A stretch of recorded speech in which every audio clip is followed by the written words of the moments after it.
Hello aspirants, welcome to Bhagyalakshmi IAS institute way passion made purpose. So ఈరోజు మనము amendment of the constitution చూద్దాం. మరి amendment of the constitution అంటే ఏంటిది? మనకి రాజ్యాంగంలో చేసుకోవాల్సిన సవరణలు మనం ఎలా చేసుకోవాలి. మనకి ఇప్పుడు ఫర్ ఎగ్జాంపుల్ కాన్స్టిట్యూషన్ రాశారు. మరి రాసినప్పుడు అన్ని 100% కరెక్టా? మరి అవే ఫాలో అవ్వాలా? లేదు అంటే మనం చేంజెస్ కావాలంటే చేసుకోవచ్చు. ఎస్, ఎందుకంటే మన కాన్స్టిట్యూషన్ అనేది rigid and flexible. So rigid అనేది మనం కొన్ని సందర్భాల్లో అండ్ ఫ్లెక్సిబుల్ అనేది కొన్ని సందర్భాల్లో ఫాలో అవుతాం. Like for example ordinary laws అనుకోండి, అవి మనము ఎలా సింపుల్ మెజారిటీతో పాస్ చేస్తాం. అదే ఇప్పుడు ఒకవేళ మనకి అమెండ్మెంట్ కాన్స్టిట్యూషన్ అమెండ్మెంట్ లాంటివి ఉన్నాయి అనుకోండి, సో మరి వాటిని మనం ఎలా స్పెషల్ మెజారిటీతో పాస్ చేస్తాం. So this is the rigidity of the constitution అని అంటాం అన్నట్టుగా. సో అందుకే కాన్స్టిట్యూషన్ అమెండ్మెంట్ అనేది మనకి ఒక ప్రొసీజర్ అనేది ప్రొవైడ్ చేస్తుంది. సో వాట్ ఈస్ దట్, అది ఏంటి అనేది మనం ఈరోజు చూస్తాం. ఓకేనా? ఇక్కడ చూడండి, like any other written constitution, the Constitution of India also provide for its amendment in order to adjust itself to the changing of the conditions and needs. ఇక్కడ ఏమంటున్నారంటే, ఇప్పుడు వేరే కంట్రీస్ యొక్క కాన్స్టిట్యూషన్ లాగానే వాళ్ళు ఏవైతే రిటర్న్ కాన్స్టిట్యూషన్ ఉన్నాయో వాళ్ళలాగానే India కూడా ఏం చేస్తుంది అని అంటే ఇట్స్ ప్రొవైడ్ ద అమెండ్మెంట్స్ని ప్రొవైడ్ చేస్తుంది. ఓకేనా? ఎందుకు? మనకు కావాల్సిన అడ్జస్ట్మెంట్ చేంజెస్ చేసుకోవడానికి అమెండ్మెంట్స్ అనేది ప్రొవైడ్ చేస్తుంది. ఓకేనా? మరి ఇక్కడ చూడండి, however the procedure laid down for its amendment is neither as easy as a Britain and nor as a difficult as a USA. అయితే మరి కొన్ని అయితే మనం ఎలా అంటే ఈజీగా అమెండ్మెంట్ చేసుకోవచ్చు బ్రిటన్ లాగా, కొన్ని వచ్చేసి డిఫికల్ట్గా అమెండ్ చేసుకోవచ్చు యూఎస్ఏ లాగా. ఓకేనా? సో అందుకే మనం ఇండియన్ కాన్స్టిట్యూషన్ ఏమంటామంటే నైదర్ ఫ్లెక్సిబుల్ నార్ రిజిడ్ అని అంటాము. ఓకేనా? So Indian constitution is neither flexible or nor ఏంటి రిజిడ్ అంటే neither flexible nor complete flexible కాదు, కంప్లీట్గా రిజిడ్ కాదు. సో వీ కెన్ చేంజ్ అన్నట్టుగా, చేంజ్ చేసుకోవాలంటే చేసుకోవచ్చు. సో అందుకే దీన్ని ఏమంటామంటే సింథసిస్ ఆఫ్ బోత్, అంటే రెండింటి కలయిక ఇది అవుతుంది. Next article 368. మరి మనకి కాన్స్టిట్యూషనల్ అమెండ్మెంట్ గురించి చెప్పేది ఏంటి అంటే ఆర్టికల్ 368 మనకి కాన్స్టిట్యూషనల్ అమెండ్మెంట్ గురించి చెప్తుంది. మరి ఇది ఏ పార్ట్లో మెన్షన్ చేశారు అంటే పార్ట్ 20లో మెన్షన్ చేయడం జరిగింది. ఓకేనా? మరి ఇదేం డీల్ చేస్తుంది? పవర్స్ ఆఫ్ ద పార్లమెంట్ యొక్క పవర్స్ని డీల్ చేస్తుంది. ఎందుకంటే టు అమెండ్ ద కాన్స్టిట్యూషన్ని అమెండ్ చేయడానికి పార్లమెంట్ యొక్క పవర్స్ ఏమేమి ఉన్నాయి అనేది మనకి ఇక్కడ చెప్తుంది అన్నట్టుగా. ఓకేనా? Next, the parliament May in exercise it's a constitution power amend by way of the adding and variant and repeal of any provision of the constitution in according to the procedure laid down by the purpose. అయితే ఇక్కడ మరి పార్లమెంట్కి ఏ విధమైన అధికారాలు ఉంటాయి అని అంటే powers అయితే ఉన్నాయి. అమెండ్ చేయొచ్చు, లేదంటే ఏదైనా అడిషన్ చేయొచ్చు, వేరియేషన్ అనేది చూపించవచ్చు, లేకపోతే దేనైనా తీసేయడానికి కూడా పార్లమెంట్కి అమెండ్మెంట్ అంటే అధికారాలు అయితే ఉంటాయి. సో దానికి కూడా ఒక ప్రొసీజర్ అనేది ఫాలో అవ్వాల్సి ఉంటుంది. And at the same time parliament amend చేయొచ్చు, but at the same time parliament cannot amend, కొన్నింటిని అమెండ్ చేయరాదు. అవి ఏంటి అని అంటే cannot amend the these provisions which are from the basic structure of the constitution. ఏవైతే బేసిక్ స్ట్రక్చర్ ఆఫ్ ద కాన్స్టిట్యూషన్లో mention చేశారో వాటిని కాన్స్టిట్యూషన్లో ఈ పార్లమెంట్కి వాటిని అమెండ్ చేసే అధికారం ఉండదు. మనం నెక్స్ట్ క్లాస్లో బేసిక్ స్ట్రక్చర్ చూపుదాం. ఓకేనా? And this was ruled by the Supreme Court. అయితే దీన్ని ఎవరు చెప్పారు అంటే సుప్రీంకోర్టు మనకి కేశవానంద భారతి కేసులో చెప్పడం జరిగింది. క్లియరా? Next, procedure for the amendment. మరి వాట్ ఈస్ ద ప్రొసీజర్, అసలు ఎలా అమెండ్మెంట్ చేసుకోవాలి అనేది చూద్దాం. So the procedure for the amendment of the constitution అనేది మనకి ఏ ఆర్టికల్లో ఉంది? ఆర్టికల్ 368లో ఉండడం జరిగింది. చూడండి, an amendment of the constitution can be initiated only by the introduction of a bill for the purpose of either house of parliament not in the state legislature. అయితే ఇక్కడ ఏమంటున్నారంటే మనకి రాజ్యాంగ సవరణ ఉంది కదా, కాన్స్టిట్యూషన్ అమెండ్మెంట్ అనేది మనము ఈ బిల్లుని ఎందులో పెట్టొచ్చు? ఓన్లీ శాసనసభలోనే మాత్రమే పెట్టొచ్చు. ఓకేనా? ఏ సభలోనూ ప్రవేశపెట్టొచ్చు అని అంటే పార్లమెంట్లోని ఏ సభలోనైనా ప్రవేశపెట్టచ్చు, బట్ మన రాష్ట్ర శాసనసభలు ఉంటాయి కదా, స్టేట్ లెజిస్లేచర్, అందులో పెట్టరాదు. గుర్తుపెట్టుకోండి, పార్లమెంట్లో పెట్టొచ్చు, పార్లమెంట్లో మళ్ళీ either Lok Sabha or Rajya Sabha, but not in the state legislature. Remember this. ఓకేనా? Either house of the parliament అంటే ఏంది? పార్లమెంట్లో లోక్సభలో కానీ రాజ్యసభలో కానీ పెట్టచ్చు first, but not in the state legislator. This point is very important. Remember this.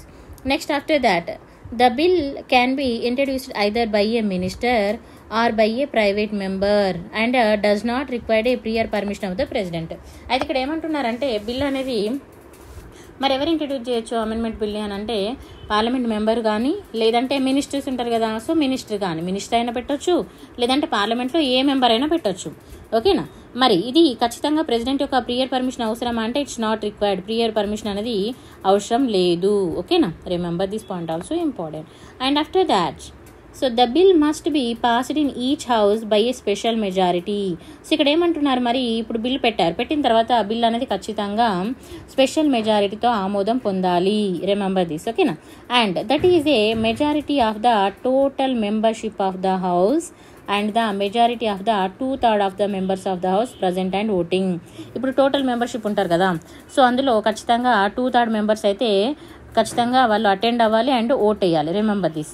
ఇక్కడ చూడండి, total member of the house, the majority of the 2/3 of the members of the house present and voting. Present అవ్వాలి, 2/3 members and vote చేయాలి. Okay. Next, each house must pass the bill separately. మరి ఇప్పుడు Lok Sabha and Rajya Sabha రెండు కూడా ఖచ్చితంగా ఆ బిల్లుని సపరేట్గా పాస్ చేయాలి. ఇన్ కేస్ ఆఫ్ డిసగ్రిమెంట్, కొన్నిసార్లు ఏమైందంటే లోక్సభ ఒప్పుకుంది, రాజ్యసభ ఒప్పుకోలేదు, రాజ్యసభ ఒప్పుకుంది, లోక్సభ ఒప్పుకోలేదు. సో ఇప్పుడు ఏమవుతుంది, టై అవుతుంది. సో టై అయిన సందర్భంలో అక్కడ మరి ఇక్కడ ఏమైనా జాయింట్ సిట్టింగ్ ఉందా అమెండ్మెంట్కి అనేది మనం చూసుకోవాలి. ఓకేనా. చూడండి, ఇక్కడ each house must pass A bill separately in case of the disagreement. So disagreement జరిగింది ఎవరెవరికి, బిట్వీన్ ద 2 హౌసెస్కి మధ్య. ఓకేనా. అప్పుడు మరి ఏమవుతుందంటే there is a no provision for the holding a joint sitting. మరి జాయింట్ సిట్టింగ్ అనేది ఉందా దీనికి అని అంటే నో. ఓకేనా. జాయింట్ సిట్టింగ్ అనేది అమెండ్మెంట్కి ఉండదు. There is a no provision for the joint sitting of the two houses for the purpose of the deliberation of the passage of the bill. So bill ఖచ్చితంగా మనము పాస్ చేయాలని joint sitting అలాంటిది పెట్టాల్సిన అవసరం అయితే లేదు. Next, if the bill seeks to amend, ఒకవేళ ఈ బిల్ తీసుకుంటే seeks to amend the federal provisions of the constitution, it must also be ratified by the state legislature of the half of the states. Okay, half of the states by the simple majority, that is the majority of the members of the house present and vote. అయితే ఇక్కడ ఏమంటున్నారంటే ఇప్పుడు మరి రాజ్యాంగంలోని కొన్ని అంశాలను తీసుకున్నప్పుడు, ఓకేనా, ఏదైనా వాటి మీద బిల్లు పెట్టినప్పుడు దానికోసము సగం కన్నా ఎక్కువ మంది మన రాష్ట్ర శాసనసభ మెంబర్స్ ఉంటారు కదా, స్టేట్ లెజిస్లేటివ్ మెంబర్స్, వాళ్ళు సాధారణ మెజారిటీతో దాన్ని ఓట్ చేయడానికి ఉంటుంది అన్నట్టుగా. ఓకేనా. నెక్స్ట్ అవేంటంటే లైక్ అమెండ్ ద ఒకవేళ ఫెడరల్ ప్రొవిజన్స్ని అమెండ్ చేయాలనుకున్నప్పుడు శాసనసభలో కూడా ఓటేస్తారు. Next, after duly passage by both houses of the parliament, మరి బిల్లు 2 హౌజ్లో పాస్ అయింది. పాస్ అయిన తర్వాత మరి ఏంటి అని అంటే ratified by the state legislature when necessary. State లెజిస్లేచర్కి ఎప్పుడు పంపిస్తారు అంటే ఇఫ్ ఇట్ ఈస్ నెసెసరీ అన్నప్పుడు ద బిల్ని పంపించడం జరుగుతుంది. And the bill is presented to the president for the asset. ఓకేనా. మరి అన్ని సందర్భాలు స్టేట్ దానికి పంపించడానికి ఉండదు. వెన్ ఇట్ ఈస్ నెసెసరీ అన్నప్పుడు, అంటే పార్లమెంట్లో 2 సభలు ఆమోదించినాయి, ఆ తర్వాత అవసరమైన సందర్భాల్లో, ఫర్ ఎగ్జాంపుల్ ఇప్పుడు ఒక స్టేట్ డివిజన్ జరుగుతుంది, సో అలాంటి సందర్భంలో అట్లా ఏదైనా ఇంపార్టెంట్ అవసరం స్టేట్స్ యొక్క ఒపీనియన్ కూడా అవసరం అనుకున్న సందర్భంలో వాటికి స్టేట్స్కి పంపిస్తారు. అదర్వైజ్ ఇట్స్ నాట్ రిక్వైర్డ్, డైరెక్ట్కి ప్రెసిడెంట్కి పంపించేస్తారు. ఓకేనా. తన యొక్క ప్రెసిడెంట్ అసెట్ అనేది ఖచ్చితంగా ఇక్కడ ఉండాలి, ఎందుకంటే మనం ప్రియర్ పర్మిషన్ తీసుకోము.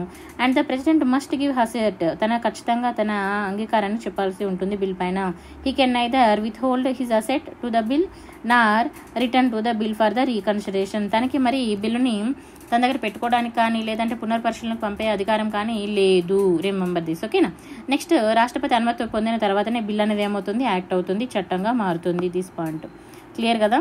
Next, come to the types of amendment. మరి ఈ అమెండ్మెంట్లో ఎన్ని రకాలు ఉన్నాయి?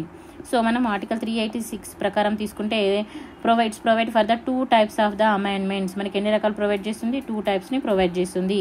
That is by a special majority of the parliament. అవేంటంటే special majority of the parliament, also through the ratification. ఓకేనా. So ratification and half of the states, ఒకటి special మెజారిటీతో చేయొచ్చు, ఇంకొకటి ఏంటంటే మనకి హాఫ్ ఆఫ్ ద స్టేట్స్, అంటే స్టేట్స్ యొక్క ఒపీనియన్ కూడా ఇక్కడ తీసుకోవాల్సి ఉంటుంది అన్నట్టుగా. హాఫ్ ఆఫ్ ద స్టేట్స్ యొక్క మెజారిటీ అనేది సింపుల్ మెజారిటీతో కూడా తీసుకుంటుంది. సో అవేంటనేది మనం చూద్దాం. ఇక్కడ చూడు, and half of the states by the simple majority, but some other articles provide for the amendment of the certain provisions of the constitution by the simple majority. అయితే కొన్నింటికి మాత్రం మనం సింపుల్ మెజారిటీతో పాస్ చేసుకోవచ్చు. That is the that is the majority of the members of the each house present and voting. అంటే కొన్నింటి ఎలా అంటే మెజారిటీ ఆఫ్ మెంబర్స్ ప్రజెంట్ అయి ఓటేస్తే సరిపోతుంది. Like similar to the ordinary law లాగా మనము కొంతమంది ఎవరైతే మెజారిటీ ఆఫ్ ద పీపుల్ వాళ్ళు అటెండ్ అయ్యి ఓటేస్తే సరిపోతుంది. దానికి స్పెషల్ పర్పస్ అనేది ఏమి ఉండదు. ఓకేనా. మరి నెక్స్ట్ చూడండి, similar to the ordinary legislative process లాగా notably these amendments not deemed to be amendments of the constitution for the purpose of the, ఇవి ఏది ఆర్టికల్ 360 కింద రాని వాటికి అన్నట్టుగా. సో మరి there four the constitution can be amended in 3 ways. మరి దీని ప్రకారం తీసుకుంటే మనకి కాన్స్టిట్యూషన్ అనేది 3 రకాలుగా అమెండ్ చేస్తాము. అవేంటి అని అంటే by the first one simple majority, special majority, and ఇంకోటి ఏంటంటే special majority of the parliament and with the ratification of the half of the state legislature. ఒకటేమో simple majority, half of members present అయి ఓటేస్తే సరిపోతుంది. Second వచ్చేసి special majority, ఖచ్చితంగా 2/3 members half of the 1/3 members వచ్చేసి మనకి ప్రజెంట్ అవ్వాలి and వాళ్ళు ఓటు కూడా వేయాలి. నెక్స్ట్ వన్ వచ్చేసి ఇక్కడ మనకి స్పెషల్ మెజారిటీ ఉండాలి, దాంతోపాటుగా స్టేట్స్ యొక్క half of the ratification of the states కూడా ఇంపార్టెంట్. సో 3 రకాలుగా ఉన్నాయి. సో మరి what is the simple majority? Simple majority అంటే దాని కింద ఏమొస్తే చూద్దాం. A number of the provisions of the constitution can be amended by the simple majority of the 2 houses. 2 houses simple మెజారిటీతో ఓటేయచ్చు. మరి అవేంటి, వాటి యొక్క స్కోపు, ఇది out of the scope of article 368. ఇవి ఏంటంటే ఆర్టికల్ 368 కింద రానివి ఎక్కువగా, వీళ్ళలో స్కోప్ అనేది ఉండదు. ఆర్టికల్ 368 యొక్క స్కోప్ ఇందులో ఉండదు. మరి వాట్ ఈస్ దట్ అంటే ఒకటి చూడండి, admission and establishment of the new state. ఇప్పుడు ఒక కొత్త స్టేట్ ఏర్పాటు చేయాలంటే దానికి స్పెషల్ ప్రొవిజన్ అవసరమా? స్పెషల్ మెజారిటీ అవసరం లేదు, సింపుల్ మెజారిటీ సరిపోతుంది. Next formation of the new states and alteration of the areas boundaries.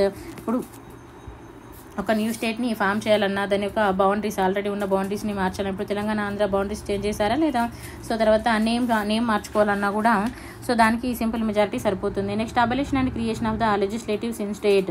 ఒకవేళ స్టేట్ లెజిస్లేషన్ అబలిష్ చేయాలన్నా క్రియేట్ చేయాలన్నా కూడా ఇక్కడ సింపుల్ మెజారిటీ సరిపోతుంది. తర్వాత సెకండ్ షెడ్యూల్లో ఏమైనా చేంజెస్ చేయాలన్నా, తర్వాత క్వారం ఇన్ పార్లమెంట్, తర్వాత salaries allowances of the members of the parliament. So వీటికి కూడా సింపుల్ మెజారిటీ సరిపోతుంది. తర్వాత role of procedure in the parliament యొక్క ప్రొసీజర్ కూడా సింపుల్ మెజారిటీ సరిపోతుంది. Next privileges of the parliament, its members and committees. Next use in English language in parliament. ఇప్పుడు ఒకవేళ English language మాత్రమే యూజ్ చేయాలన్న దాని మీద కూడా తీసుకుంటే సింపుల్ మెజారిటీ సరిపోతుంది. తర్వాత నెంబర్ ఆఫ్ ద, ఇక్కడ మనం జడ్జెస్ తీసుకున్నాం అనుకోండి, సుప్రీంకోర్టు జడ్జెస్ని, వాళ్ళను మరి వాళ్ళ యొక్క దాని గురించి డిస్కస్ చేసినప్పుడు, ఓకేనా. సో అలాంటి సందర్భంలో next conferment of the more jurisdiction on the supreme court యొక్క జ్యూరిడాక్షన్. ఆ తర్వాత use of the official languages గురించి కూడా సింపుల్ మెజారిటీ సరిపోతుంది. సిటిజన్షిప్ మీద కానీ, ఫంక్షన్స్ ఆఫ్ ద పార్లమెంట్, తర్వాత స్టేట్ లెజిస్లేచర్, తర్వాత delimitation of the constitution, union territories, 5th schedule, 6th schedule కూడా సింపుల్ మెజారిటీ సరిపోతుంది. Next by special majority of the parliament. మరి స్పెషల్ మెజారిటీ అనేది ఎప్పుడు అవసరం ఉంటుంది అని అంటే చూడండి, ఇక్కడ సింపుల్ మెజారిటీ అనేది మనము ఇక్కడ చూసుకున్నాము, కానీ ఇంపార్టెంట్ ఏంటంటే స్పెషల్ మెజారిటీ. ఇక్కడ చాలా కన్ఫ్యూజన్గా ఉంటాయి, మనం చూసుకోవాలి.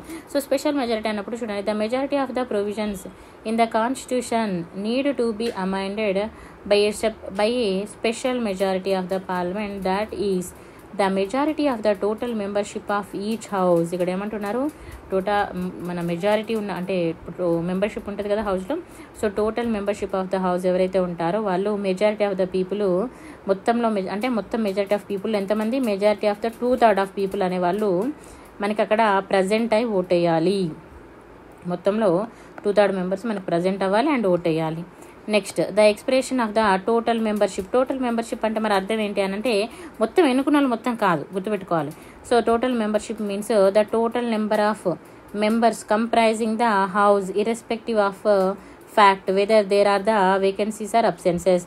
ఫర్ ఎగ్జాంపుల్ ఇప్పుడు మనకి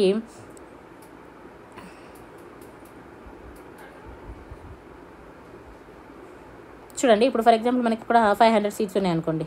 500 సీట్లో మరి మనకి ఎన్ని సీట్లు ఫిల్ అయినాయి, 490 ఫిల్ అయినాయి, ఇంకా 10 వేకెన్సీ ఉన్నాయి.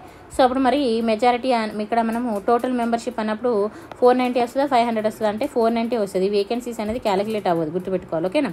సో అంటే మెజారిటీ ఆఫ్ ద టోటల్ మెంబర్షిప్లో 2/3 మెంబర్స్ ప్రజెంట్ అవ్వాలి, ఓకేనా, అండ్ ఓట్ వేయాలి. Next strictly speaking the special majority is required only for the voting at the 3rd reading. మరి ఈ స్పెషల్ మెజారిటీ అనేది మనము ఎప్పుడు వేస్తాము అని అంటే ఖచ్చితంగా స్పెషల్ మెజారిటీ అనేది థర్డ్ రీడింగ్ తర్వాతనే ఓటింగ్ అనేది ఏంటి required only for the voting at the third reading టైంలోనే దీనికి ఓటింగ్ అనేది జరుగుతుంది at the bill. But by the way abundant and caution and requirement of the special majority has been provided for the rules of the houses in respect of the all the effective stages of the bill.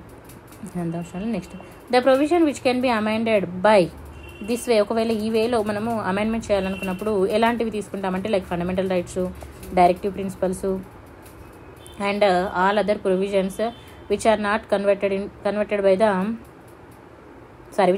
Covered by the first and third category. అంటే మనకి simple మెజారిటీలో and special majority with states consent ఉన్నది కదా, ఆ రెండిట్లో రాని ఇందులో వస్తాయి అంతే. Next special majority with state consent. ఇవి ఏ సందర్భంలో తీసుకుంటామంటే చూడండి, these provisions of the constitution which are related to the federal structure of the polity. ఎందుకు ఫెడరల్ స్ట్రక్చర్ అంటే ఇక్కడ స్టేట్స్ ఇంపార్టెంటే, సెంట్రల్ ఇంపార్టెంటే. సో అందుకే ఇది ఎలా దేనికి రిలేటెడ్గా ఉంటే ఫెడరల్ స్ట్రక్చర్కి రిలేటెడ్గా ఉంది. And it can be amended by the special majority of the parliament. దీన్ని మనం అమెండ్ చేయాలంటే ఖచ్చితంగా స్పెషల్ మెజారిటీ ఉండాలి. And also with the consent of the half of the state legislature. ఇంకేమంటున్నారు, states half of the state legislature యొక్క consent అనేది ఉండాలి. అంటే మొత్తం మనకు స్టేట్ లెజిస్లేచర్స్ ఉన్నాయి కదా, సో అందులో half of the state legislatures ఖచ్చితంగా యాక్సెప్ట్ చేయాలి అని చెప్తున్నారు. ఓకేనా. And legislature by the simple majority. Half of the state legislature తీసుకున్నప్పుడు మళ్ళీ అందులో సింపుల్ మెజారిటీ సరిపోతుంది. సో ఈ పాయింట్స్ ఇక్కడ చాలా అందరూ కన్ఫ్యూజ్ అయ్యేది ఏంటంటే special majority and simple majority and special majority with state consent. ఇక్కడ మనం కన్ఫ్యూజ్ అవుతాము. ఈ రెండు ఎక్కువ కన్ఫ్యూజ్ అయ్యే ఛాన్సెస్ ఉంటాయి, కన్ఫ్యూజ్ అవ్వద్దు. ఓకేనా. ఇక్కడ వచ్చేసి మనకి 2/3 మెంబర్స్ ఖచ్చితంగా, అంటే టోటల్ మెంబర్షిప్లో నుంచి 2/3 మెంబర్స్ ప్రజెంట్ అవ్వాలి, ఓట్ వేయాలి. ఇక్కడ వచ్చేసి మనకి ఫెడరల్ స్ట్రక్చర్ ఉంటుంది, సో ఇక్కడ స్పెషల్ మెజారిటీ ఉంటుంది, దాంతోపాటుగా స్టేట్ లెజిస్లేచర్ నుంచి సింపుల్ మెజారిటీ ఉంటుంది. క్లియరా.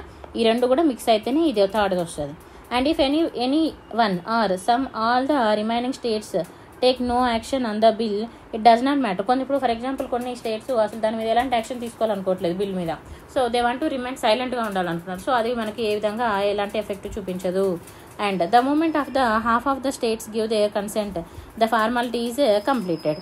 హాఫ్ ఆఫ్ ద మెంబర్స్ ఇస్తే ఫార్మాలిటీ అనేది కంప్లీట్ అయిపోతుంది. అదంటే అది not much specific but it's required అంతే. And there is a no time limit within the state should be given their consent. అక్కడ టైం లిమిట్ అనేది స్పెసిఫిక్గా ఏం ప్రొవైడ్ చేయలేదు. మరి ఎలాంటి వాటి మీద ఇది వస్తుంది అని అంటే election of the president and it's matter, తర్వాత ఎగ్జిక్యూటివ్ పవర్స్ మీద, తర్వాత సుప్రీంకోర్టు హైకోర్టు మీద, తర్వాత distribution of the legislative powers between the centre and state యొక్క పవర్స్ డిస్ట్రిబ్యూషన్ టైంలో, తర్వాత గూడ్స్ అండ్ సర్వీస్ ట్యాక్స్. ఓకేనా. 7th షెడ్యూల్ మీద ఆర్టికల్ అవి రావు. తర్వాత representation of the states in the parliament. Next power of the parliament to amend the constitution, అంటే article 368 it self కూడా ఇది అప్లికేబుల్ అవుతుంది. ఆర్టికల్ 360 ఇక్కడ దీని మీద క్వశ్చన్ అడుగుతాడు, గుర్తుపెట్టుకోవాలి. ఈ ఏదైతే special majority with state consent అనేది if it is applicable to the article 368 itself or not. Yes itself, remember this. Next criticism of the amendment procedure. మరి దీని మీద వచ్చిన క్రిటిసిజం ఏంటి, ఎందుకు క్రిటిసైజ్ చేశారనేది కూడా మనం చూసుకోవాలి. ఇక్కడ చూసుకుంటే చూడండి, ఇక్కడ there is a no provision for the special body like constitutional convention. ఇప్పుడు యూఎస్ఏలో ఉన్నట్టుగా మనకి స్పెషల్ బాడీ అనేది లేదు అమెండ్మెంట్ కోసం, సో అదొకటి. తర్వాత the power to initiate an amendment to the constitution lie with the parliament and hence unlike the USA state legislature cannot initiate any bill. అయితే ఇక్కడ మరి అమెండ్మెంట్ తీసుకున్నప్పుడు ఖచ్చితంగా ఎవరు మనం ఎక్కడ పెట్టాలి, అప్పర్ హౌస్లో, అంటే మనము పార్లమెంట్లో పెట్టాలి. సో పార్లమెంట్లోనే పెడతాను, స్టేట్ లెజిస్లేచర్లో పెట్టాలనుకుంటారు. బట్ యూఎస్ఏలో అలాంటి స్టేట్లో తీసుకున్నప్పుడు అక్కడ స్టేట్ లెజిస్లేట్లో కూడా పెడతారు. సో అది కూడా ఒక క్రిటిసిజంగా. తర్వాత major part of the constitution amended by the parliament. ఎక్కువ పార్ట్ ఆఫ్ ద కాన్స్టిట్యూషన్ ఎవరు అమెండ్ చేస్తారంటే పార్లమెంట్ ఇట్ సెల్ఫ్ అమెండ్ చేయొచ్చు స్పెషల్ మెజారిటీ తోటి. సో అది కూడా ఒక క్రిటిసిజం లాగా. తర్వాత does not prescribe the time frame, దానికంటే ఒక స్పెషల్ టైం ఫ్రేమ్ కూడా లేకపోవడము. ఓకేనా. తర్వాత legislature rectify and reject and the amendment submit చేసిన తర్వాత దాన్ని రిజెక్ట్ చేయొచ్చు. తర్వాత no provision for the holding of the joint sitting అనేది ఏం లేకపోవడం కూడా ఒక క్రిటిసిజం. ఎందుకంటే కొన్ని ఇంపార్టెంట్ ఉంటుంది, వాళ్ళు అమలు చేయాల్సి వస్తుంది. అలాంటప్పుడు జాయింట్ సిట్టింగ్ లేనప్పుడు మనకి పాస్ అవ్వదు కదా బిల్లు. సో అట్లా the process of the amendment similar to the legislation process లాగానే ఉంది అని.